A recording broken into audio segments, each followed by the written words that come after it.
tenemos que tener claro cuáles son las estructuras que van a formar este aparato respiratorio. Y uno siempre tiene que pensar lo más lógico posible, por dónde está entrando el aire y hasta dónde debe llegar, ¿cierto? Es decir, para no memorizar tantas cosas, si seguimos el orden lógico, se hace todo más fácil. El aire tiene que llegar primero por la cavidad nasal, ¿cierto? Después vamos a ir describiendo cada una de las estructuras. El aire que pasa por la cavidad nasal, ¿a dónde debe seguir posteriormente? ¿A dónde? Entra por la nariz y ¿dónde sigue? ¿O queda en la nariz nomás? ¿A dónde sigue? No, la laringe. Está la nariz, después viene la faringe. Recuerden que la faringe es un área común tanto para la parte respiratoria como para el sistema digestivo. ¿Qué viene después de la faringe? Ahora sí, la laringe. ¿Ya? Después de la laringe. ¿La qué? La tráquea. La tráquea. Después la tráquea. Los bronquios, bronquios principales o primarios, después los bronquios secundarios, se siguen subdividiendo, bronquiolillos cada vez más chiquititos, hasta que finalmente llegamos a los pulmones. Y a los pulmones recuerden que están los alveolos pulmonares. Si yo les preguntara, de todo eso que acabamos de mencionar, ¿todo tiene que ver con la parte del intercambio gaseoso propiamente tal?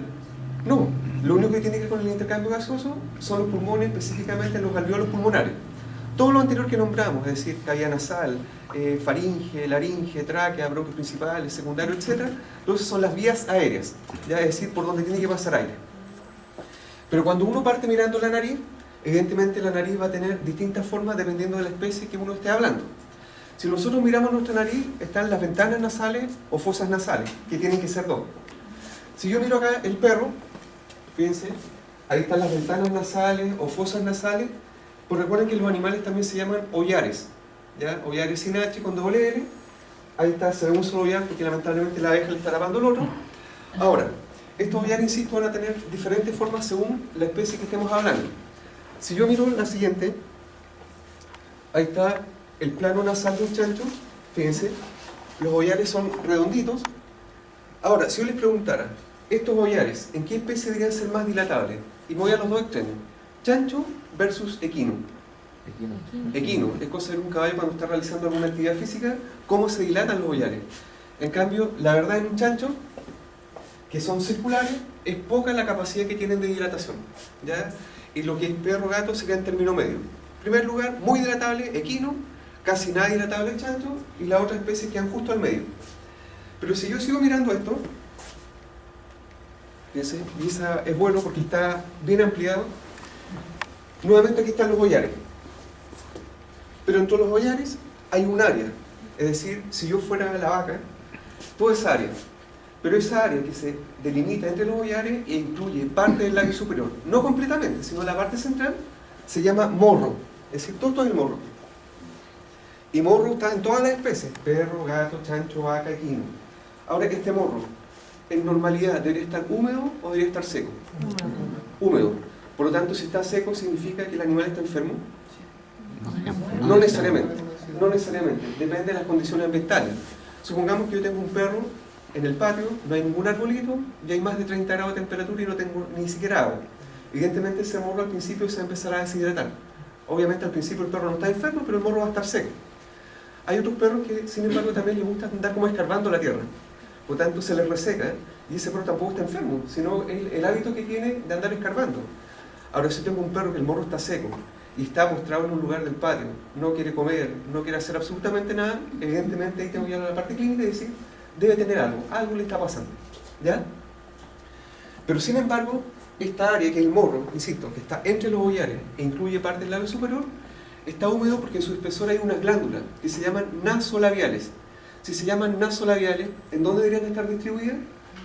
La nariz y los labios, ¿ya? Eso significa, si yo miro con detención esta imagen, se ven como figuras geométricas.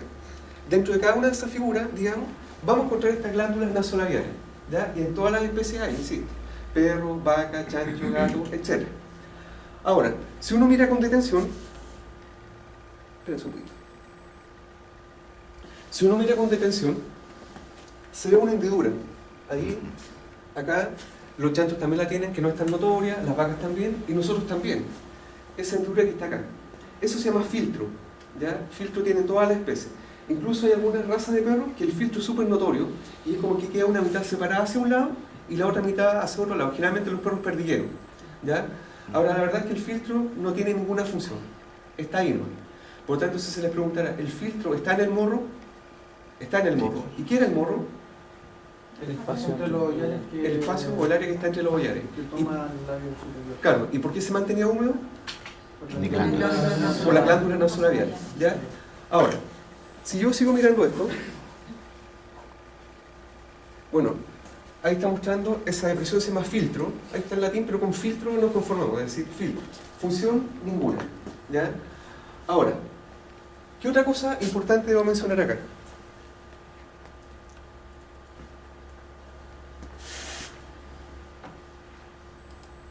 Fíjense.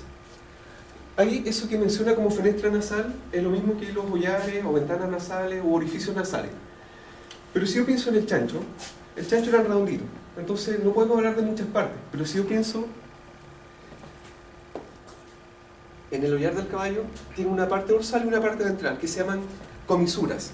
Es decir, si ustedes miran los bordes de la nariz del caballo o los bordes de los hollares se van a llamar alas. Es decir, hay un ala lateral y un ala medial. Pero cuando el ala lateral con el ala medial se juntan, tanto por arriba como por abajo, van a estar formando las comisuras nasales. Es lo mismo que sucede cuando uno junta los labios. Si yo tengo el labio superior y el labio inferior, ¿qué forma necesariamente? Comisuras, pero aquí hablamos de comisuras labiales. Ya en el caso de la nariz, hablamos de la comisura dorsal y comisura ventral. Si yo miro esa misma imagen del caballo,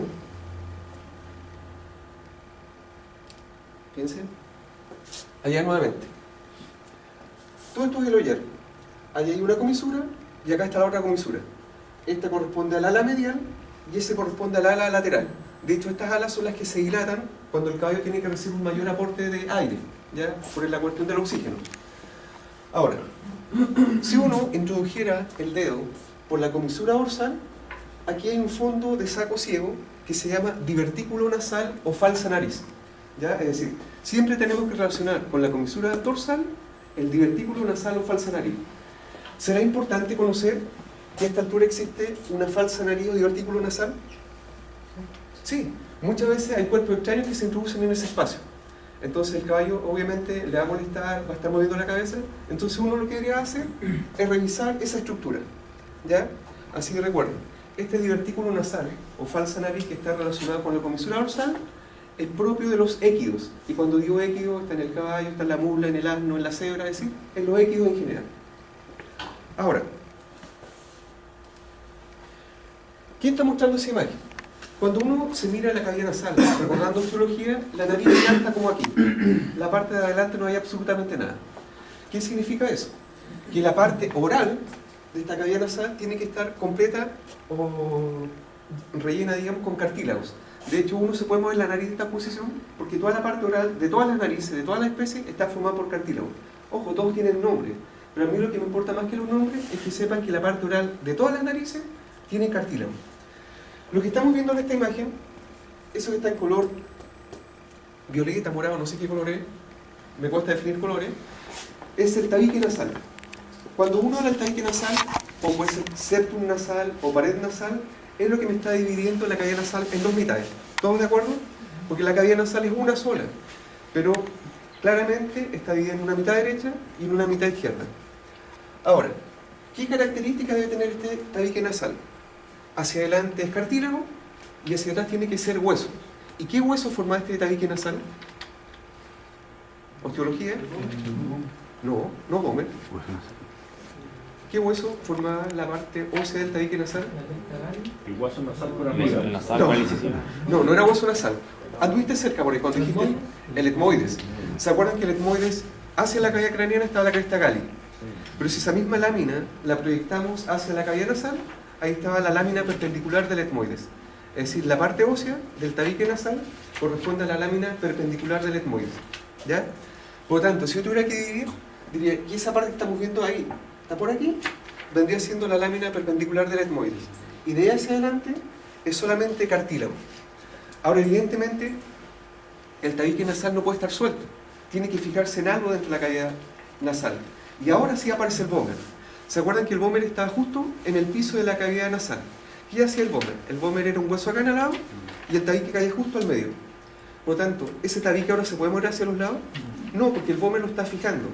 ¿Y cómo se llamaba ese tipo de articulación cuando el tabique nasal era recepcionado por el vómer? Sillar. ¿Se acuerdan el nombre? Foliata o esquindilesis. Esa articulación se llama foliata o esquindilesis. Lo vimos alguna vez en generalidades de articulaciones. ¿Ya? Entonces, ¿qué significa foliata o esquindilesis? Es cuando el tabique nasal es recepcionado por el vómer. ¿Ya? Ahora, allá absolutamente lo mismo. Lo que está en color violeta sigue siendo el tabique nasal y todo lo que está en verde, azul, este medio naranjo, el celeste son los diferentes cartílagos que le van a estar dando en el fondo la forma a la nariz de la vaca. Si yo lo mismo con el caballo, esto es lo que me importa más que nada. Fíjense, hay un cartílago que se llama cartílago alar. Y ese cartílago alar, en el fondo, es lo que le va a estar dando la forma a los collares del caballo. ¿Ya? Eso no lo tienen que olvidar. Pero acá sigue estando el tabique nasal, que hacia atrás es hueso y hacia adelante es cartílago. No se olviden que hacia atrás corresponde al hueso etmoides, específicamente la lámina perpendicular del etmoide. ¿Ya? Ahora, si yo miro acá, en esta imagen, eso es el cartílago alar. Por lo tanto, si nosotros pusiéramos el tejido blando, además, la piel, el morro, lo que está formando, aquí se estaría generando un ollar. Y el ollar adopta esa forma por la forma, insisto, que tiene este cartílago alar. Y evidentemente, ¿cuántos cartílagos alares tienen que haber? Dos. Uno a cada lado. Uno para formar el ollar respectivo. Ojo, esto que está acá lo marco cuando vemos músculo. ¿Ya? Y ese músculo se llama el elevador del labio superior, que con el opuesto forman una placa común y por eso los caballos pueden levantar tanto el labio superior. Pero eso lo vamos a ver cuando veamos músculos todavía. ¿Ya? No ahora. Acá lo mismo, fíjense. Ahí está un cartílago alar que específicamente le va a estar dando la forma al ollar. Esa es la placa común que viene cuando se junta el músculo elevador del labio superior de un lado con el del otro. Y esa placa se inserta justo en el labio superior y por eso le da la gran movilidad. ¿Ya? Es propio de los equinos, no es que en otras especies se junte. Allá. ¿Qué está mostrando eso? El conducto nasolagrimal. Y para esto tienen que recordar, alguna vez cuando vimos el ojo, cuando uno llora por los ojos también llora por la nariz. ¿Se acuerdan de eso? ¿Por qué razón? Seguramente cuando vemos órgano de la visión lo vamos a nombrar de nuevo, pero ahora nombremos los grandes rasgos. Si uno se mira el ojo, en el centro hay una pelotita que se llama carúncula lagrimal. ¿Todos han visto la carúncula? Si yo miro con detención por arriba y por debajo de la carúncula, hay unos hoyitos que se llaman puntos lagrimales. ¿Ya? De esos puntos lagrimales, que evidentemente son dos, porque uno está arriba y otro abajo, salen unos conductos lagrimales. Ojo, ya los conductos no se ven, porque eso van por dentro. Ambos conductos lagrimales desembocan en una bolsa. Y esa bolsa se llamaba saco lagrimal. Saco lagrimal que no tenían los chanchos. ¿Ya? Pero insisto, esto seguramente lo vamos a ver cuando veamos órganos de los sentidos. Después de este saco lagrimal venía el conducto nasolagrimal. Y si se llama conducto nasolagrimal, definitivamente va del ojo hasta la nariz. ¿Qué significa eso? Que de alguna manera esto tiene que estar desembocando en la nariz. Y de hecho lo hace en el piso de la cavidad nasal. ¿Ya? Por lo tanto, si en el piso de la cavidad nasal está relacionado con la comisura dorsal o con la comisura ventral, con la comisura ventral. Pero ojo, cuando digo con la comisura ventral, no significa que si está la comisura ventral, está aquí mismo. Está por lo menos unos 5 a 7 centímetros más adentro. ¿Ya? Pero está relacionado con la comisura ventral. Porque ¿qué estructura estaba relacionada con la comisura dorsal? Que era importante que manejaran, porque ahí se puede... La falsa nariz o divertículo nasal. ¿Ya? Esas cosas tienen que tenerlas claras. Allá lo mismo, sí. Fíjense, ahí estaba explicando lo que yo quería decir. Ahí está la glándula lagrimal que siempre está en el ángulo dorso-lateral. Aquí tiene que estar la carúncula, los puntos lagrimales, conductos lagrimales. Esa pelotita chica corresponde al saco lagrimal y el conducto nasolagrimal que está relacionado con la comisura ventral. Pero está por lo menos unos 5 a 7 centímetros posterior a esta comisura. ¿Ya?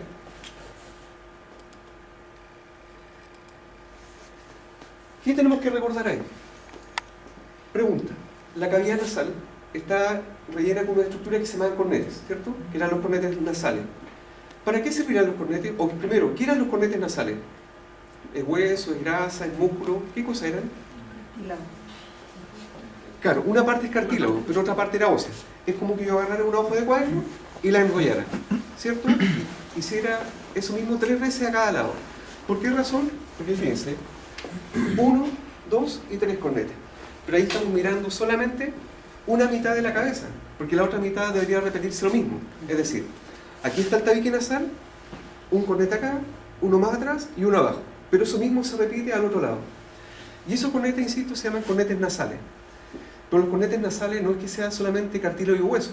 De hecho, si uno se metiera el dedo en la nariz, no lo voy a hacer, pero si uno lo hiciera, adentro está como húmedo. ¿Por qué razón? Porque estos cornetes están cubiertos por una membrana mucosa. ¿Cómo se debería llamar esta membrana mucosa si estamos en la nariz? Nasal. Mucosa nasal.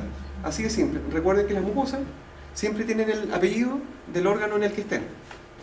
¿En los cornetes dónde estaban los receptores olfativos? Payado, correcto. Pero no en todo, ya vamos a decir en cuál.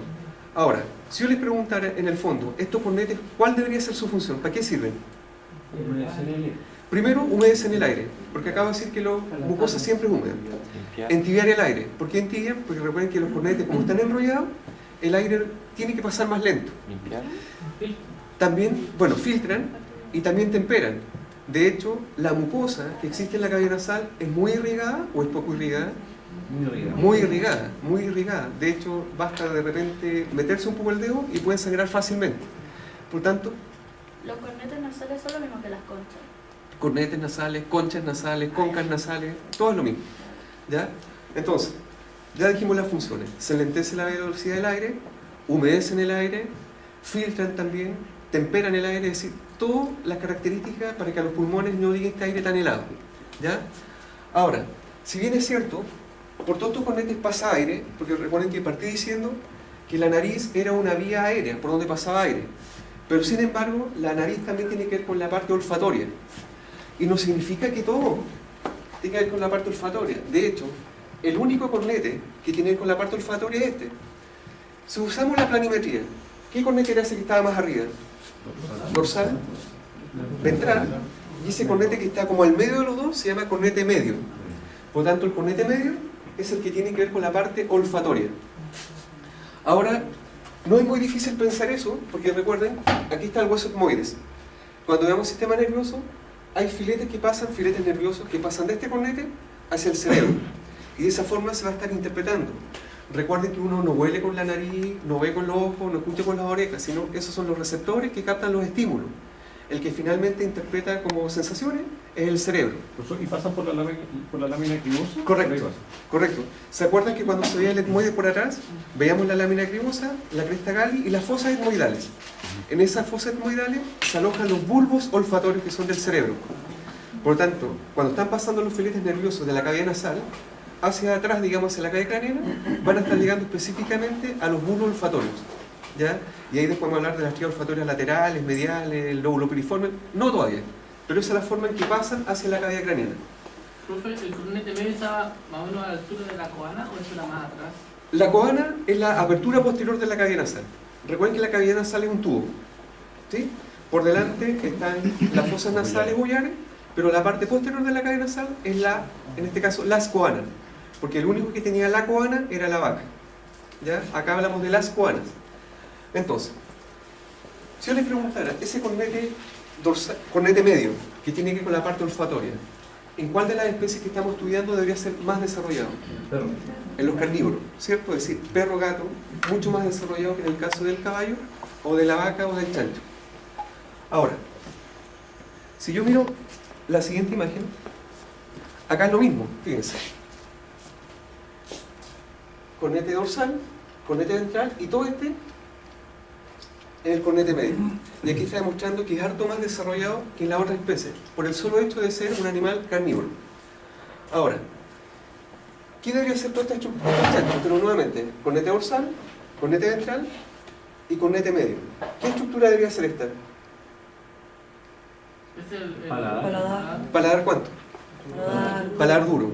¿Qué huesos forman el paladar duro de oral a oral? Y palatino. ¿Qué especie tenía el paladar bastante angosto? Los equinos. ¿Qué especie tenía la porción horizontal del palatino muy estrecha? Los herbívoros. Los equinos también. Los equinos. Y de hecho, ahí no da la posibilidad de que usen forámenes palatinos mayores y menores, sino que están solamente los forámenes palatinos. Mientras que el paladar de los carnívoros era bastante más ancho, porque tenía que tener mucha mayor sujeción cuando están cazando a un individuo. ¿Ya? Ahora, si yo retrocedo nuevamente, ¿Y el meato común? para allá vamos. Piensa. Y aquí agrando un poquito voy a explicar algunas cosas.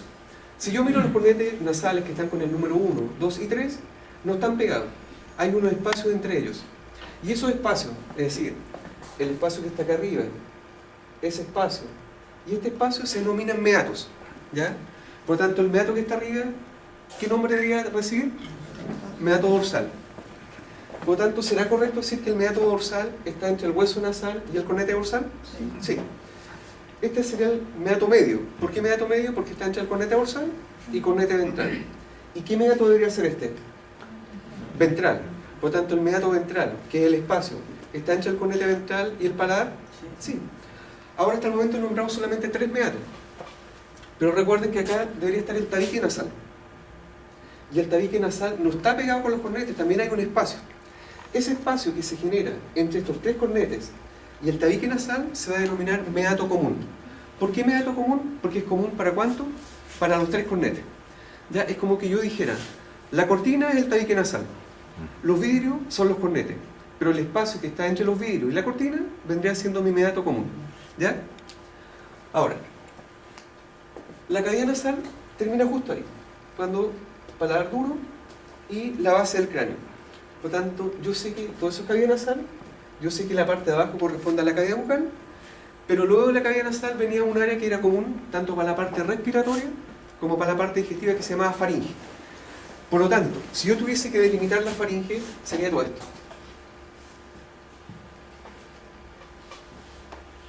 Toda esa área es la faringe. ¿Y qué es la faringe? Es un tubo muscular, de hecho es un músculo. Cuando uno está deglutiendo, cuando está tragando alimento, evidentemente la laringe se tiene que mover, la faringe se tiene que mover. Ahora pregunta, ¿la faringe se comunica con la cavidad nasal? Sí, y de hecho, la parte posterior de la cavidad nasal en este caso la vamos a llamar coana.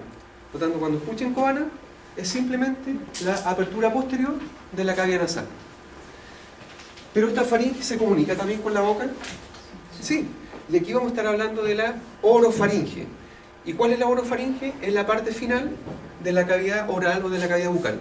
Y se llama orofaringe porque es como la transición entre la boca y la faringe. Por lo tanto, ya estamos diciendo que tiene una comunicación con la nariz y otra con la boca.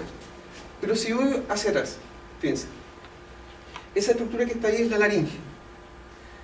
Y ese tubo que está acá arriba corresponde al esófago. Por lo tanto, yo sé que esta faringe se comunica hacia atrás con el esófago, pero también se comunica con la laringe. Y miren acá un hecho que no es menor. Si yo miro a nivel de la cabeza, respiratorio está arriba, digestivo está abajo. Si yo miro más o menos a nivel del cuello, digestivo está arriba y respiratorio está abajo. Es decir, definitivamente hay un entrecruzamiento.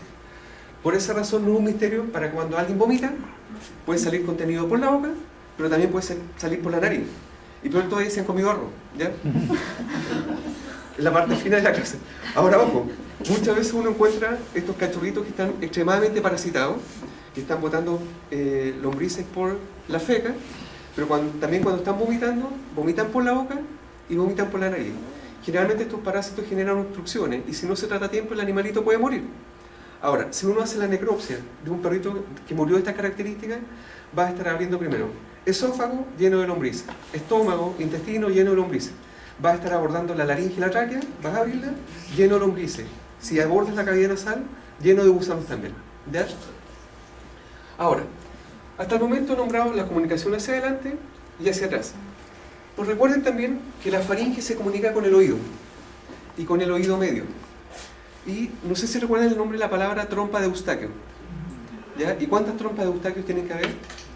2. Porque cada oído se tiene que comunicar con la faringe. ¿Y para qué servía entonces la trompa de Eustaquio?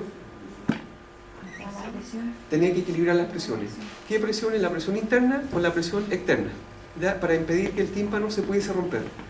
Ahora, si uno piensa en la trompa de Eustaquio es simplemente un tubo. ¿Ya? Yo tomo un lápiz Bic, que es un tubo. Por un lado se está comunicando con la faringe y por otro lado con el oído medio. Pero en los equinos hay una particularidad. Y en los equinos vamos a asumir como estos lápices correctores. ¿Tú has visto los lápices correctores que es un tubo, pero tiene una dilatación?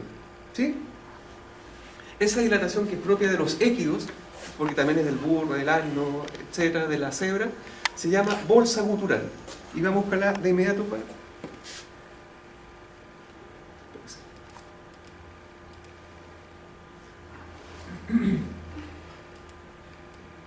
Fíjense.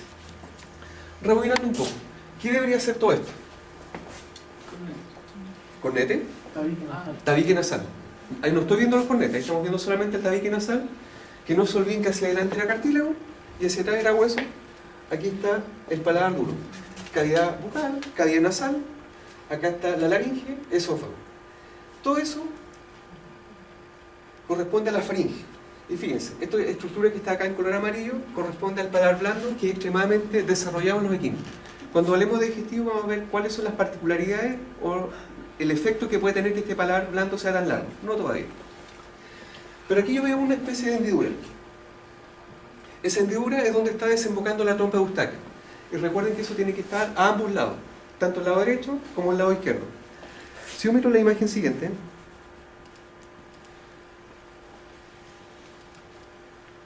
fíjense, nuevamente, ahí están los tres cornetes que se abrieron, cavidad bucal, aquí está nuevamente la faringe, laringe, esófago, y esa hendidura que está ahí es la trompa de Eustaquio. Pero si se dan cuenta, hay una línea y después la pusieron como entrecortada. ¿Por qué razón? Porque es un tubo que se está generando. Pero ese tubo tiene una dilatación.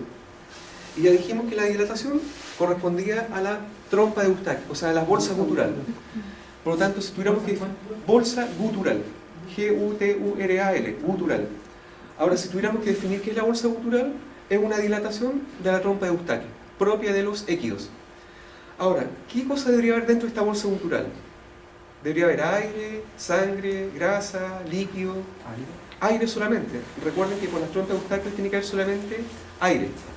Ahora, la verdad es que no se ha determinado hasta la fecha cuál es la función exacta de las bolsas guturales. Pero de que dan problemas, dan problemas. Estas bolsas guturales muchas veces se pueden llenar de pus. Y es lo que se llama empiema de las bolsas guturales. ¿Ya? Por lo tanto, esa estructura que debería tener solamente aire, se empieza a llenar de pus. Ahora, evidentemente, si se llena de pus, ¿va a estar más grande o más chica? Más grande. ¿Y cuál es la gravedad que es grande? Esperen un poquito, dejen ver la imagen. ¿Sí que está? Ahí está. Fíjense. Esa es una imagen ventral. Esas pelotas amarillas que se ven corresponden a las bolsas guturales. Pero por debajo de las bolsas guturales están pasando las arterias carótidas.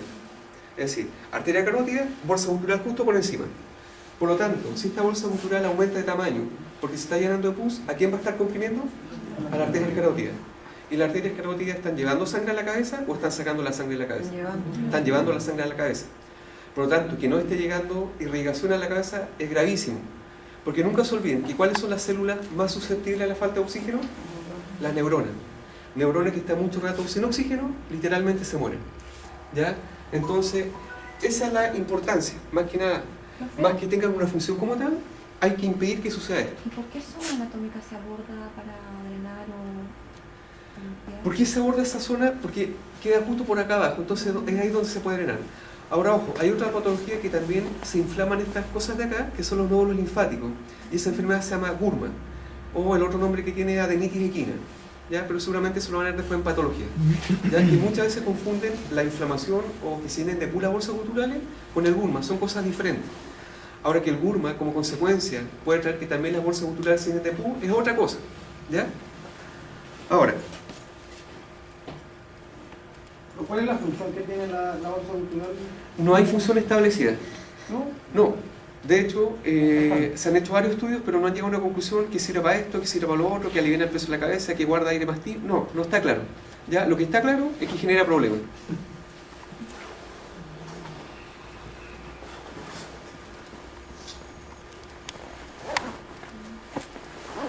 Ahora fíjense. Ahí hay una cabeza de chancho. Yo sé que el esqueleto de chancho no hemos visto nunca, pero independiente que no lo hayamos visto, los huesos se vuelven a repetir lo mismo que hemos dicho siempre. ¿Qué hueso debería ser este? ¿Cigomático?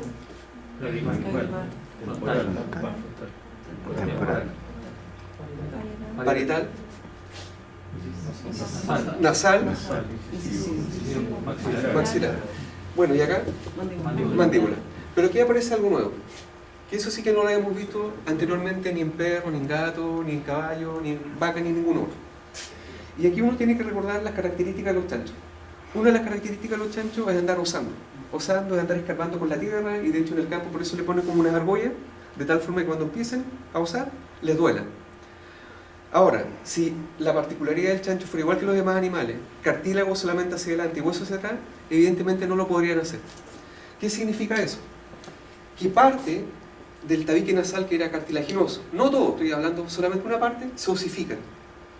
Es decir, y cuando se osifica, pasa a constituir un hueso propio de los chanchos, de los jabalíes también obviamente, que se llama hueso rostral. Ese hueso rostral, insisto, es propio de los chanchos, no está en otra especie. Ahora, ¿qué era el hueso rostral? Era que parte de este tabique nasal, que era cartilaginoso, se osificó. Pero se osificó la parte más oral o la parte más aboral. La más oral. La más oral.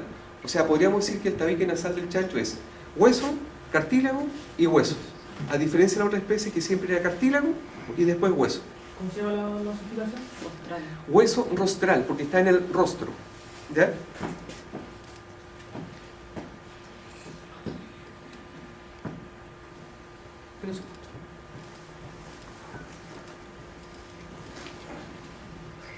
Ahora fíjense, una vez que ya vimos la faringe, viene la laringe.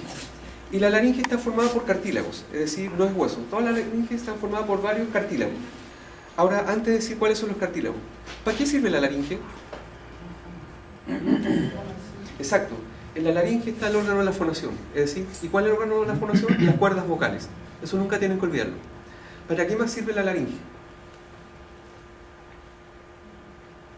Para entrar aire. Exacto, regula el ingreso del aire. Es decir, evidentemente cuando un animal o un individuo está gestando, tiene que entrar más aire, por lo tanto tiene que tener una capacidad de expandirse. ¿Y para qué otra cosa sirve la laringe? Comida. No, si estamos hablando de respiratorio. Es precisamente lo que no debe hacer. Es decir, la laringe a toda costa debe impedir que ingresen cuerpos extraños. Y cuando digo cuerpo extraño puede ser alimento, puede ser líquido, puede ser cualquier cosa que no sea aire. De hecho, la mucosa que reviste la laringe es súper sensitiva. Yo creo que a todos nos ha pasado alguna vez que estamos comiendo algún alimento muy seco y se va por el camino viejo. ¿Qué es lo primero que uno empieza a hacer? ¿Por qué hay que toser? Porque hay que eliminar ese cuerpo extraño que está ingresando. Y a veces ni siquiera es un cuerpo extraño externo, a veces la propia salida con la que uno se trapica, digamos, y trata de expulsarla. ¿Ya? Ahora, evidentemente la laringe está formada por varios cartílagos y los vamos a ir viendo. Este es entonces el reflejo de oxígeno que le llaman, ¿no? Correcto. Ya. Piensa. Voy a nombrar los cartílagos primero y vamos a escribir algunos, pero muy poquito, no es que me vaya a expandir tanto, a explayar. El cartílago que está más oral a la laringe es la epiglotis. Y de hecho la epiglotis es además el cartílago más elástico. De hecho, si yo tengo la entrada de la laringe, la epiglotis va a estar acá al principio. Y esta epiglotis se va hacia atrás o hacia adelante, dependiendo si el animal está respirando o está comiendo. ¿Ya? Si el animal evidentemente está comiendo, no puede estar abierto. Tiene que estar ocluyendo o tapando la entrada de la laringe. De lo contrario, el alimento se podría ir por la laringe y generar una neumonía de cuerpo extraño y chaolitis. ¿Ya? Ahora fíjense. Aquí está comparando la epiglotis de 4 especies. Pero ¿cuál me interesa a mí? El equino. Si se dan cuenta, el equino, la epiglotis, bueno, en todas pasa lo mismo. Tiene un vértice y una base. El vértice siempre es la parte más estrecha. Pero relacionado con la base, en el equino aparecen esas dos patitas, esos dos cachitos. Y esos cachitos que están unidos a la epiglotis se denominan cartílagos cuneiformes. ¿Ya? Cartílagos cuneiformes. Cosa que no existía en la otra especie, en el bovino que habíamos visto anteriormente.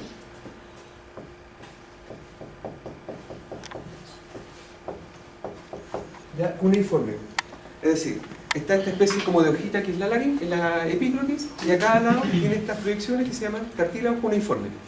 O sea, ya estamos diciendo que cuneiformes presenta hasta el momento solamente el equino. Digamos que otra especie también lo presenta, pero en otro lado. Ahora, si yo pienso que esta es la laringe, y específicamente la epiglotis, una parte está mirando a la laringe y la otra debería estar mirando a la lengua o a la cavidad bucal. Por lo tanto, yo puedo decir que esa cara que mira a la lengua se llama cara lingual.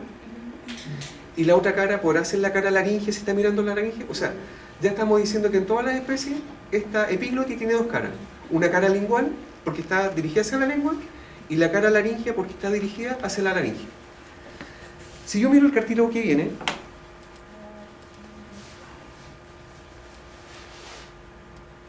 fíjense, no, pero antes el cricoide, sigamos el orden.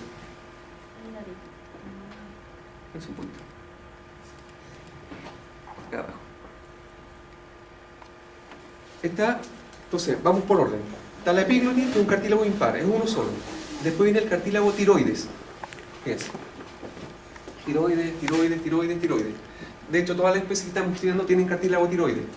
Y nunca se olviden que el cartílago tiroides estaba formado por dos láminas que se unían ventralmente y formaban un cuerpo.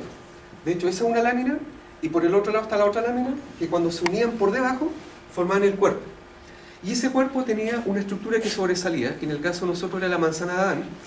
Y acá, fíjense, está ahí, acá no es muy notoria, pero está ahí, acá, y eso se llama prominencia laringea o tiroidea.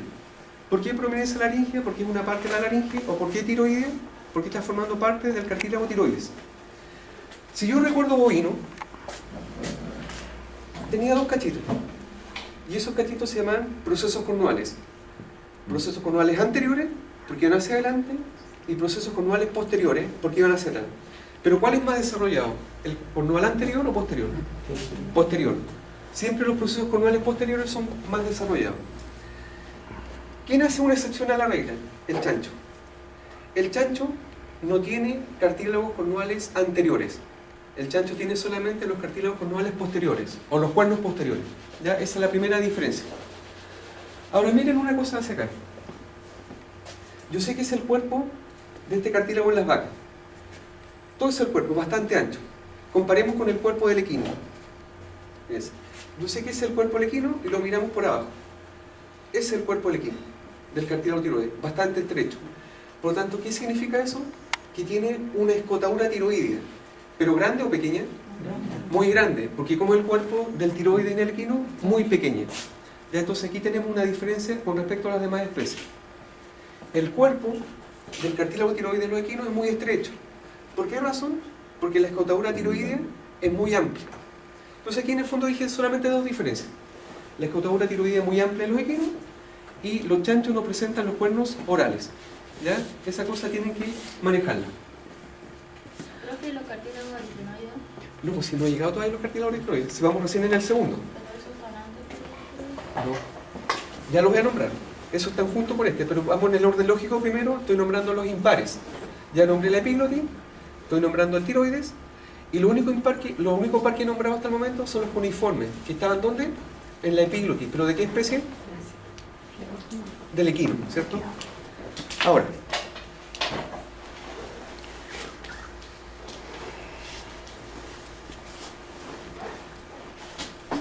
piensen. Y es el cartílago que está más aboralmente o que está más posteriormente, que es el cartílago cricoides. Es decir, si sigo la secuencia lógica, está la epiglotis, cartílago tiroides y finalmente el cartílago cricoides. ¿Quién viene hacia atrás del cartílago cricoides? Cuando ya se acaba la laringe, ¿qué estructura debe venir? ¿Ah? No, el aparatoides va por delante. La tráquea. La tráquea. Recuerden que partimos diciendo está la cavidad nasal, después venía faringe, laringe, tráquea. Por lo tanto, este cartílago que estamos viendo acá corresponde al cartílago cricoides. Y no se olviden que el cartílago cricoides era como una argolla y como una lámina dorsal. Eso es común para todas las especies. ¿Ya? Fíjense. Acá está el arco y ahí está la lámina dorsal que tenía un relieve que se llamaba cresta sagital. ¿Por qué cresta sagital? Porque estaba justo al medio. Ahora, ¿qué otros cartílagos nos faltan mencionar? Fíjense. Ahora están nombrando dos cartílagos más, que son los cartílagos aritenoides, lo que tú estabas mencionando, y el cartílago corniculado. Y fíjense, si yo recuerdo bovino, acuérdense, estaban tiroides, pero por arriba del tiroides yo veía que salían unos cachitos. Después voy a mostrar una imagen completa para que veamos el cuento. Y fíjense, esa parte de ahí, completo, estamos hablando del aritenoide del corniculado, pero solamente ese cachito que sobresale al corniculado Y todo el resto corresponde al cartílago aritenoides. Lo mismo pasa acá. Eso el corniculado, todo eso aritenoides. Lo mismo acá. Corniculado bastante amplio en los chanchos, aritenoides. Y acá pasa lo mismo. Si yo miro esa muestra de lado, fíjense, ahí estamos mirando la laringe de lado. Si yo miro esta laringe, por lo que he dicho, por la característica que dije delante del cartílago de la epiglotis, ¿de qué especie debería ser? De un caballo. De un caballo. De un equino. De un equino, porque fíjense, ahí está la epiglotis, y recuerden que la epiglotis tenía unos cachitos, que eran los cartílagos cuneiformes. No puede ser una especie porque la única que dije que tenía hasta el momento cuneiforme es el equino. Ahí está la epiglotis, cara lingual porque está hacia la lengua, cara laringea porque está hacia la laringe. ¿Qué cartílago debería ser este verde? ¿Cuál venía en segundo lugar hacia atrás? Tiroides. Cuerno anterior, cuerno posterior. Muy amplia, o era angosta el cuerpo en el caso de los equinos. Angosto, porque aquí era muy desarrollado. La escotadura tiroidea, perfecto. ¿Qué debería ser este cartílago que está en color rosado? Cricoide, que decíamos que tenía un arco ventral y una lámina dorsal. ¿Qué debería ser esto? Tráquea. Pero aquí aparece, fíjense, ese cartílago que está como por dentro de la laringe, o dentro del cartílago tiroides. Y esto lo dividíamos en dos partes. El cachito que sobresalía, que correspondía a qué cartílago? Corniculado. Y el resto que quedaba correspondía a qué? Al cartílago aritenoides. Y de hecho, la importancia del aritenoide, que del proceso que está acá abajo, proceso vocal, de ahí se están originando las cuerdas vocales. Ya lo vamos a nombrar en una imagen que está en un corte sagital. Pero vamos con calma todo. Si yo retrocedo a la imagen anterior,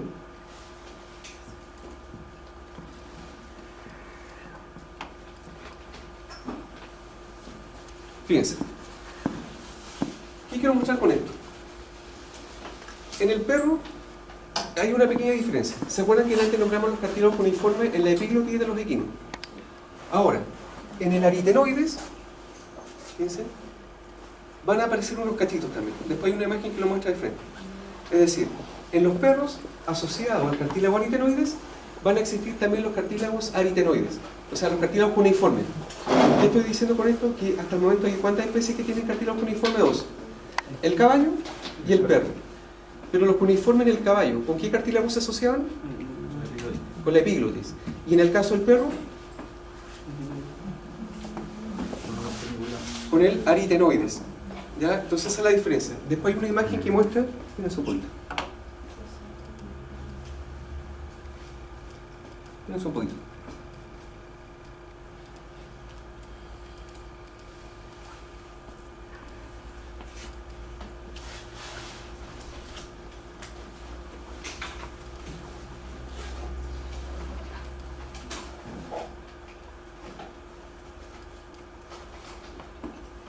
¿Con quién dijo que estaba relacionado? Con el cartílago aritenoides. Pero se puede buscar la imagen porque no la encuentro. Sí, que no la encuentro donde está el perro que se ve los cuneiformes y los cuniculados.